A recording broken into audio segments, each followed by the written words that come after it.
Bismillahirrahmanirrahim. Assalamualaikum warahmatullahi wabarakatuh. Semangat Care for Life. Selamatkan satu jiwa, sambung seribu asa. Apa kabar sahabat BSMI dimanapun Anda berada? Semoga saya doakan semoga senantiasa diberikan kesehatan dan juga rezeki yang melimpah. Kembali lagi di channel BSMI Kota Blitar bersama saya Ahmad Yokusama. Kita akan ngobrol santai berbagi cerita tentang dunia kesehatan, sosial, dan kemanusiaan.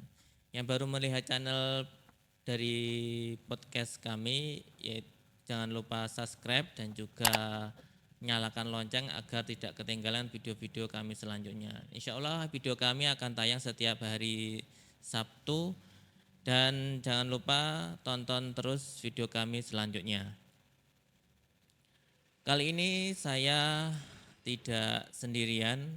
Kali ini saya bersama dengan narasumber yang ciamik ini, sangat Yahud ini, karena ini berkaitan dengan profesinya, yaitu profesi sebagai perawat.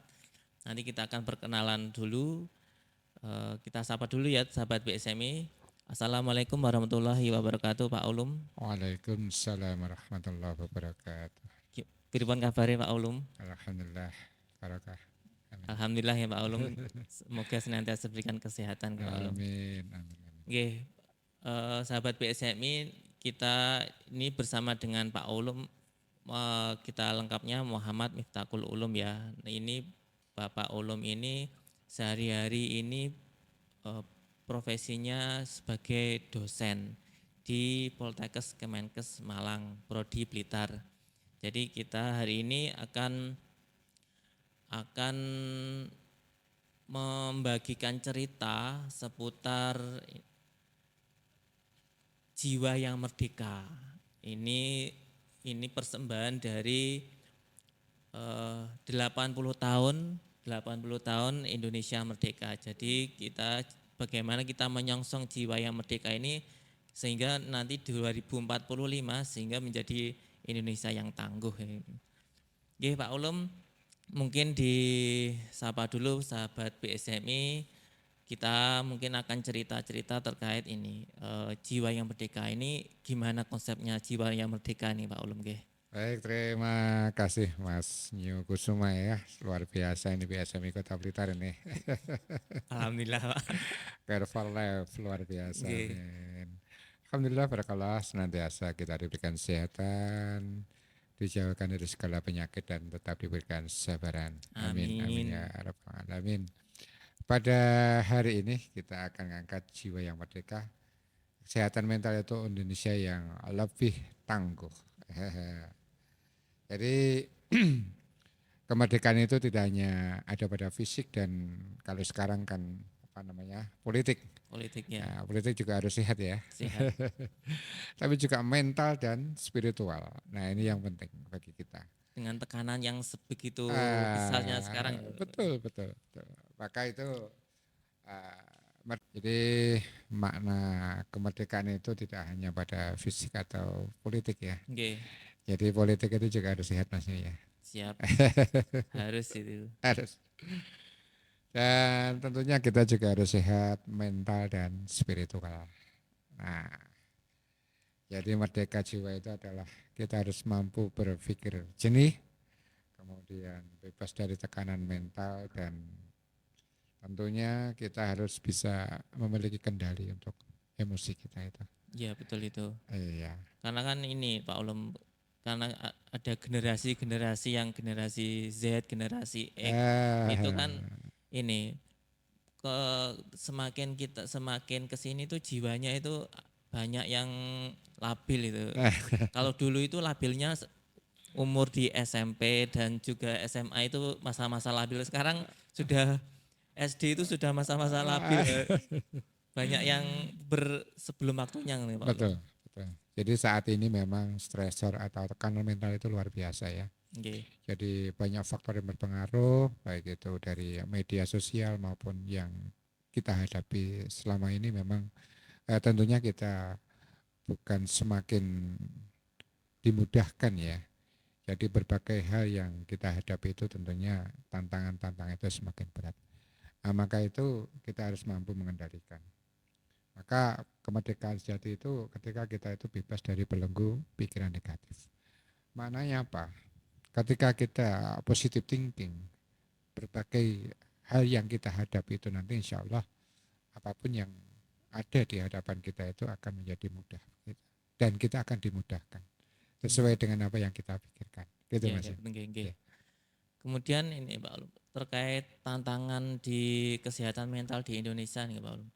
Apakah apakah kita mengalami kemunduran atau semakin kita semakin kuat ini menghadapi tantangan yang luar biasa ini. Kalau dilihat dari indeks prosentase mungkin dari penelitian mungkin ada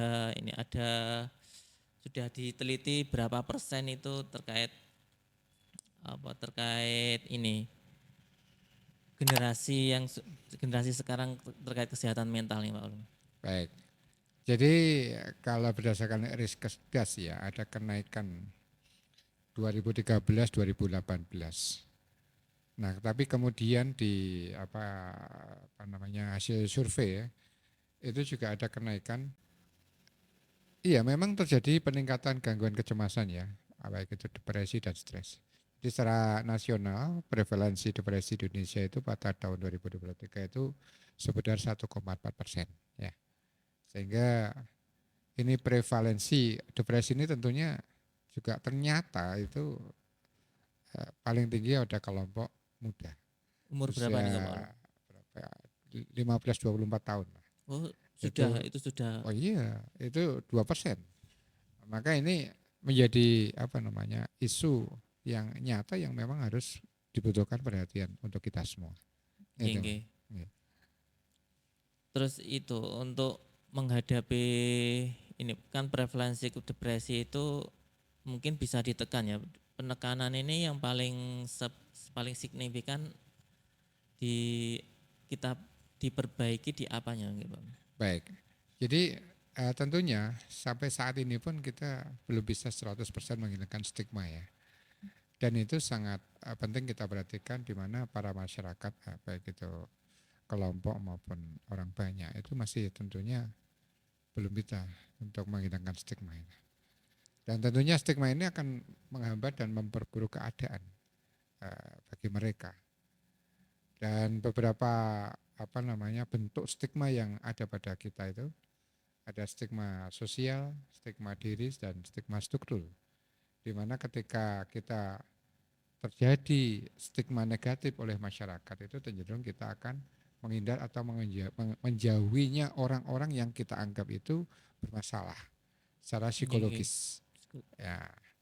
Nah, kemudian stigma pribadi itu kembali kepada diri kita dengan tentunya ada tekanan atau stigma dari luar itu tadi, kembali ada self stigma di mana kita merasa malu, bermasalah, bersalah sehingga kita juga tentunya cenderung untuk menghindari mencari bantuan supaya apa?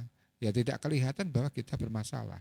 Oh gitu. Iya, Berarti mencari apa jenis pelampiasan atau maknanya kita cenderung menutupi supaya apa? Tampak baik-baik saja. Ya. sebetulnya tidak baik-baik saja Tidak gitu. baik-baik saja. Karena apa? Kita juga akan menghindari stigma dari masyarakat bahwa kita sedang bermasalah. Gitu. Atau sedang ada tekanan, ada masalah psikologis dan sebagainya. Nah tentunya di samping itu juga sampai saat ini layanan-layanan yang ada pada kita itu juga masih sangat variatif ya untuk layanan kesehatan jiwa itu juga masih kurang maksimal. Termasuk di antara mereka untuk datang ke psikolog atau psikiater atau bahkan tanda petik kalau sampai masuk ke rumah sakit jiwa itu juga cenderung untuk dihindari. Dihindari Mengapa? Karena untuk apa, tidak stigma mau itu. ada stigma itu tadi. Nggih. Karena kan tidak mungkin tiba-tiba seseorang tadi di umur 15 sampai 24 tahun tadi tiba-tiba datang ke psikolog itu kan nanti pasti Ya, itu ada apa? dibully dia. Takutnya kan nanti itu dibully padahal itu Ya, ya, ya, kita harus terbuka terkait itu. ya, betul, betul. Selain itu kan ini di umur 15 sampai 24 tahun kan Ya, usia-usia ya. produktif ya. Justru itu harus dilakukan secara dini. Mengapa? Jadi ketika kita itu menyadari sedang bermasalah secara psikologis dan kita segera berkonsultasi kepada ahlinya, apakah boleh langsung psikolog atau bahkan sebelumnya kita bisa ke teman sebaya di peer group. Jadi kita akan menyampaikan berbagai hal berkaitan dengan apa yang kita rasakan, kemudian ada sharing di antara mereka. Atau ke orang tua, atau ke orang-orang yang kita percaya untuk bisa mampu membantu kita menyelesaikan masalah-masalah kita. Nah, tentunya ini sangat bermakna. Mengapa? Kalau ini segera teratasi masalah itu, masalah-masalah diistilahkan masalah psikososial yang mereka masih bisa menyelesaikannya, maka tidak akan masuk ke dalam apa namanya gangguan jiwa. Ini yang paling penting. Oke. Berarti kan ini dari pendidikan prodi sendiri mungkin ada terobosan terkait ini menyentuh di usia-usia yang di Ya, prevalensi depresi itu ada, sudah nggih Pak. ada. Jadi memang Ada kanalnya betul niku terkait. ada. Jadi di situ kalau di kami Praktik Perawatan ada UKM, banyak UKM ya. Nah, di antaranya adalah Big M. Jadi di situ akan mengakumulasikan teman-teman sebaya, kemudian juga kerjasama dengan Dinas Kesehatan Kota Blitar, membentuk peer group, kemudian juga di situ sebagai ajang penyampaian unek-unek penyelesaian masalah di dalam teman sebaya itu. Nah, Oke. tentunya ini juga sangat efektif karena apa? Mereka tentunya mempunyai permasalahan dan solusi yang relatif itu ya sesuai dengan usia-usia mereka. Oke. Ya. Kalau kan di setiap sekolah mempunyai guru BK nggih. Apakah Hmm. guru BK itu mewakili dari jawaban yang sudah dirasakan di diri. Nah, bagaimana kita memaksimalkan peran guru BK itu tentunya juga sangat bergantung kepada sekolah, kepada anak-anak yang membutuhkan. Nah, ketika stigma itu ada pada sekolah misalkan, maka loh ini datang ke guru BK, tanda petik ini berarti bermasalah. Nggih, Atau dipanggil guru BK, BK. bermasalah dan seterusnya. Justru kita harus berpikir positif, menghilangkan stigma itu. Kita harus secara aktif sadar diri bahwa ketika kita ada permasalahan psikologis, ketika kita tidak mampu menyelesaikan sendiri, kemudian di dalam kelompok kita juga belum terselesaikan, maka kita butuh bantuan Nggih, ke nggih. guru BK. Kalau di kampus sendiri juga ada bimbingan konseling. Nah, kebetulan memang itu ada pada saya dan Pak Mujito yang ditugasi. Namun sebelum itu di sana juga ada yang namanya bimbingan akademik. Nah, Nggih. ketika mahasiswa itu bermasalah dan belum terselesaikan oleh individu, oleh kelompoknya, kemudian itu akan dibantu oleh pembimbing akademik. Dan ketika pembimbing akademik pun belum bisa menyelesaikan, maka ke bimbingan konseling. Dan ketika kita juga belum mampu menyelesaikan, kita akan konsultasikan ke psikolog. Bahkan ketika ada permasalahan kejiwaan, itu bisa kita rujuk ke psikiater. Itu. Tentunya sekolah-sekolah di Kota Blitar dan tempat lain, insya Allah itu sudah terfasilitasi sebenarnya. Sudah Maka kita terfasilitasi. kembali, Mas Nyu, bagaimana kita memberdayakan mereka, para remaja ini sadar diri akan butuh bantuan. Ya, itu yang kurang mungkin Nah, ya, itu sadar itu yang dirinya itu. betul betul. Gitu. Ini satu pertanyaan lagi Pak Ulum sebelum kita tutup nggih. Ya. Untuk yang generasi merdeka ini, generasi yang baru-baru ini bagaimana perannya untuk menumbuhkan jiwa yang tangguh ini. Iya. Tadi Jadi judul kita kan betul, ya jiwa yang merdeka ya, jiwa yang Indonesia yang merdeka dan tangguh tangguh ya. ya. Tentunya peran generasi muda ini bagaimana kita bisa menciptakan lingkungan yang sehat mental gitu ya. Oke, Dengan meningkatkan kesadaran tentang kesehatan mental itu kita pertama adalah menghapus stigma mendorong pemahaman bahwa gangguan mental itu bukan sesuatu yang memalukan. Nah, kembali kepada yang tadi itu sadar diri dan kita mau datang untuk mencari bantuan itu sudah luar biasa. Dan itu akan bisa dilakukan ketika stigma itu sudah nggak ada. Tapi selama di sekolah atau di tempat-tempat lain masih ada stigma negatif terhadap mereka yang membutuhkan pertolongan, maka itu cenderung tidak mereka lakukan untuk mencari bantuan.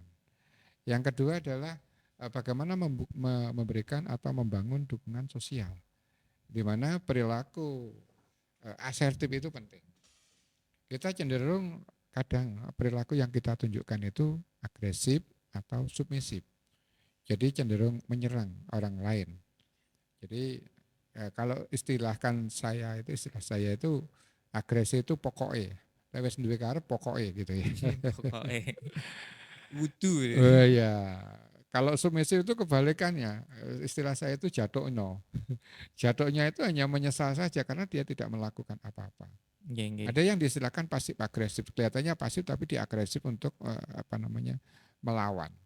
Nah, tentunya sikap yang bagaimana yang harus kita ciptakan itu adalah asertif. Jadi bagaimana kita itu memberikan dukungan sosial kepada seseorang maupun kelompok atau masyarakat itu yang positif dengan menjaga keseimbangan. Perilaku asertif itu adalah perilaku yang tidak menciderai integritas itu baik dirinya sendiri maupun orang lain. Nah, orang lain itu banyak, bisa individu, bisa kelompok, bisa masyarakat.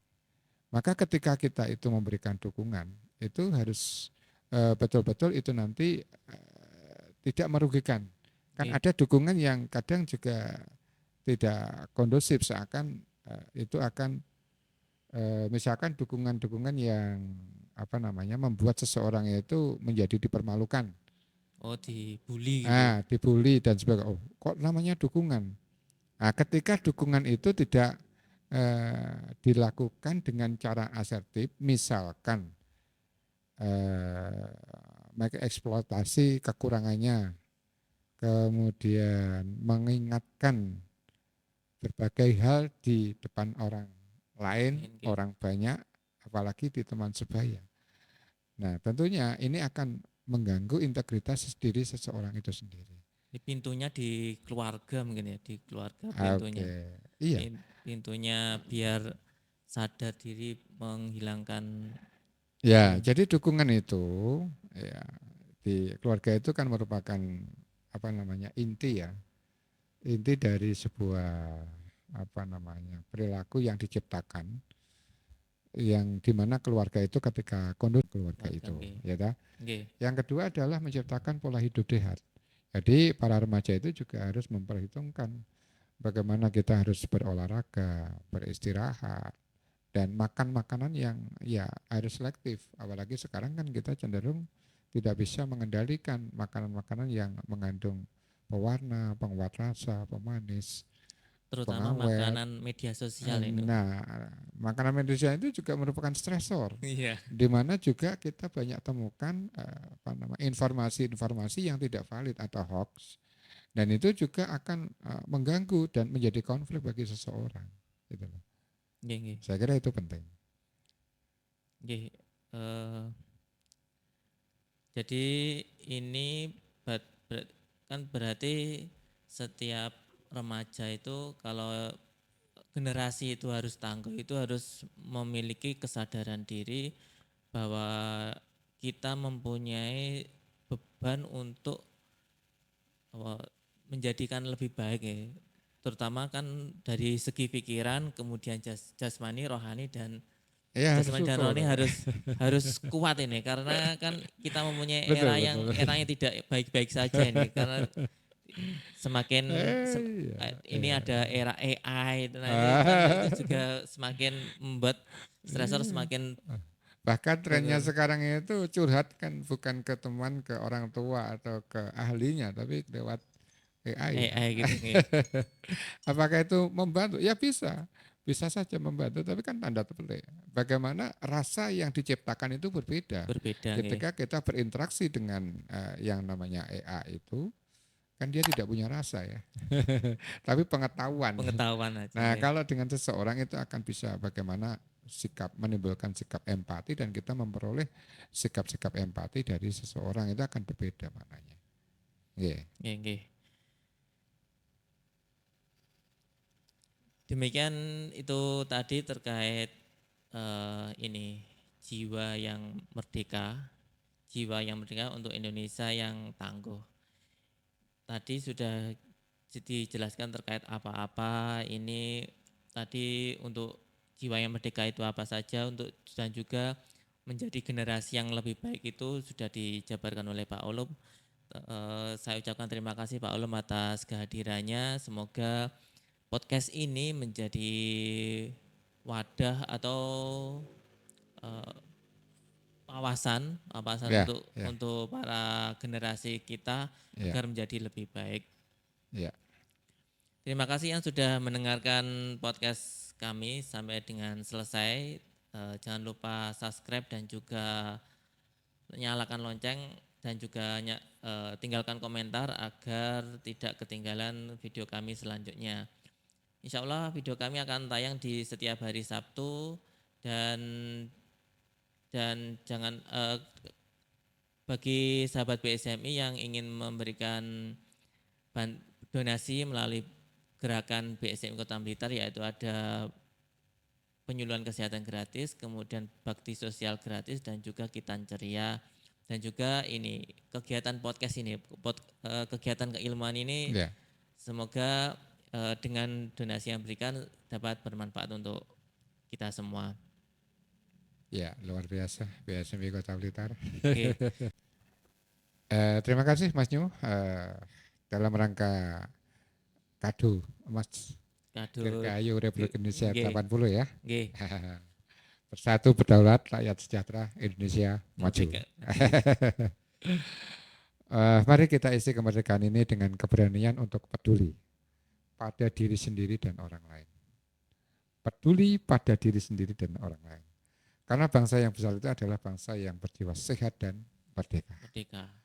Ayo kita biasakan ngobrol soal perasaan. Ya. Jangan ragu cari bantuan profesional. Ya. Siap. Nah, tentunya juga dukung teman-teman keluarga kita atau siapapun yang sedang memerlukan bantuan. Ya, Care for Life PMPI Kota Blitar. Luar biasa. Care for Life. Semboyannya BSMI Kota Blitar Care for Life. Ya.